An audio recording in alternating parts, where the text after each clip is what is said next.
کار این خدا عجیب غریبه، عجیب غریب، اما همیشه یه چیزایی رو با هم جور در میاره.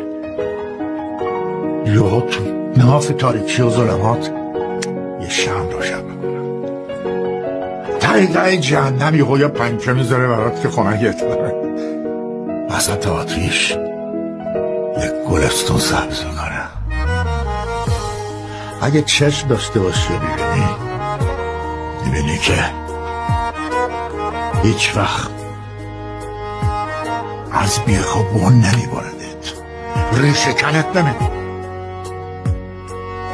ناامیدت نمیذاره، همیشه یه جوری به زندگی وصلت.